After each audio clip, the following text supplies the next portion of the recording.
Well, hey there, friendships. Welcome back to Curtis's Corner. If you're new here, hi, I'm Curtis. This is my corner. And on today's Film Friday, we are going to be discussing the final part in the ranking of 2000s horror, my official top 10 horror movies of the 2000s decade. Mouthful. So, if you're interested to see what my top 10 films of all time are of this decade, then keep on watching.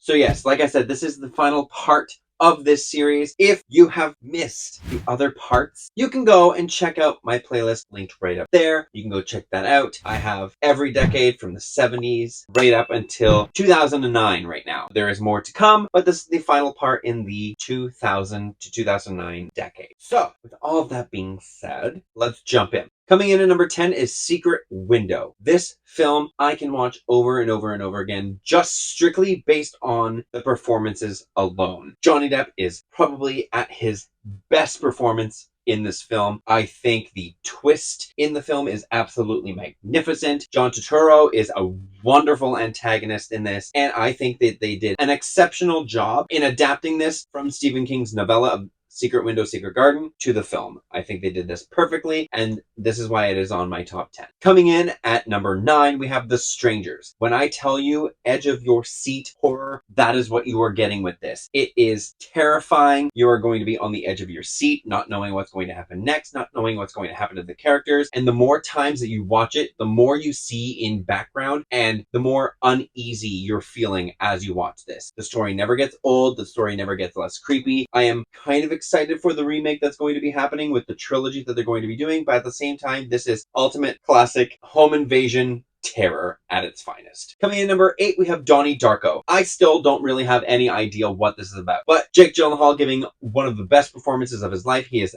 such a good actor in pretty much everything that he does, but the fact that he's so young in this and is acting this well is what really stands out to me. The visuals, the creepiness that the visuals have behind them, I think is absolutely done magnificently. The CGI that they do use is a little wonky, but at the same time, it fits the exact tone that this film is offering you. And I think that it encapsulates so much uneasy and unsure energy about it that it just simply works. Even if you don't understand what's going on, you're going to enjoy watching what happens to these characters in this film. Coming in number 7, we have Silent Hill. This film is just fun, gory, and creepy all at the same time. I was not expecting it to follow the character that it did or have the kind of the storyline that it did, but it was absolutely wonderful to watch and witness as the story went along. I liked the parallels that they showed between Silent Hill and the world outside of Silent Hill. I liked the chimes, the visuals. All of the visuals were absolutely astounding, and I think this is some of the most top tier horror of this decade, hands down. The performances were phenomenal, and I want to say Jodelle Whittaker, the creepy girl in literally everything.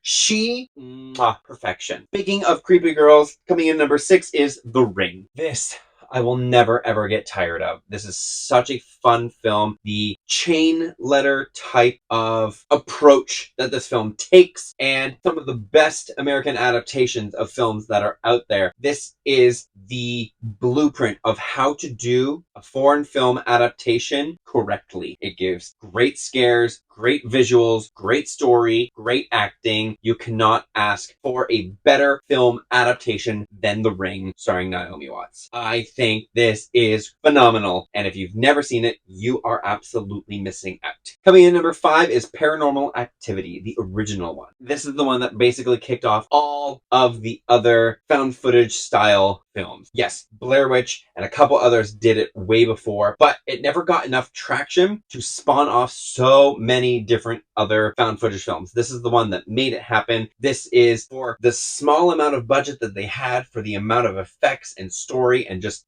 all the questions left unanswered that you're wanting to understand and get answered. This is great. The amateur style acting really suits well for this because it just adds more believability to the found footage style of film. And that ending, ooh, yes. Number 4 is Jennifer's Body. This one is not going to be everyone's favorite. This, however, is phenomenal. Megan Fox and Amanda Seyfried, absolutely magnificent together in this. The story is fun. It's super campy. Not a whole lot of scares, but there's fun gore involved in this. Everything about this is just fun. And it also holds a special place in my heart because not only did it help me get over feeling uneasy and freaked out after watching a different type of horror movie, which I can't remember what it was, but it also got the bad taste out of my mouth from watching the remake of A Nightmare on Elm Street. So, thank you to Jennifer's Body for improving my spirits and giving us another instant classic like Mean Girls. Number 3 is The Forgotten. This, when I saw this the first time, I fell absolutely in love with it. Julianne Moore in this film is phenomenal. She gives such a great performance as a mother who loses her child. Her literal child just goes missing and no one remembers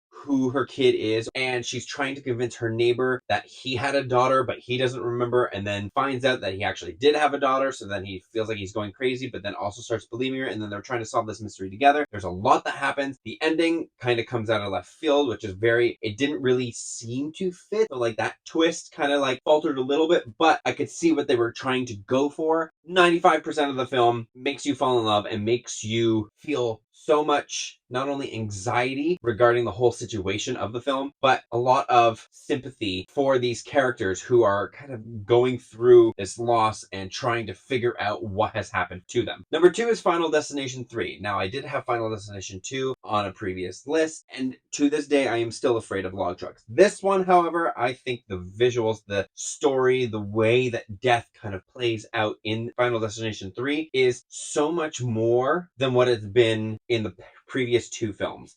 This brought it more into a modern day age and made it so that amusement parks that everyone thinks is super fun and fantastic, a super scary place to go. And I loved that aspect. I will still go to an amusement park and still have fun. But in the back of my mind on a roller coaster, this movie is going to be playing in the back of my head, because if you don't look at a roller coaster and think it's going to collapse and destroy itself and everyone on board is dead, and are you roller coastering correctly? I think not.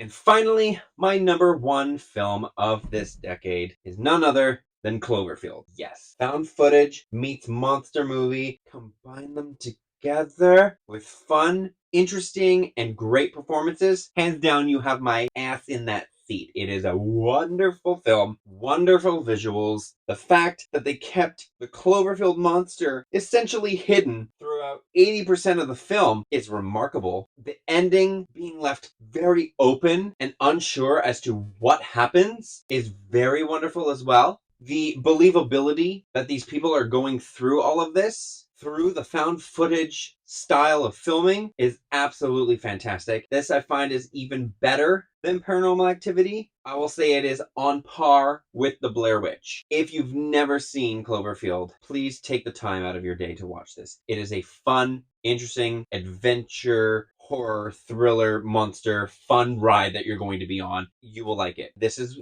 the standards that we need to live up to the entire time that we do found footage. So hopefully you enjoyed my ranking list of my top favorite horror movies of the 2000s decade. If you did, make sure you give this video a like. Don't forget to leave me some comments. I read them all. And don't forget to subscribe to my channel because I put out weekly videos, and hit that notification bell so you know when I post a brand new video, because if you don't, how else are you going to know? You won't.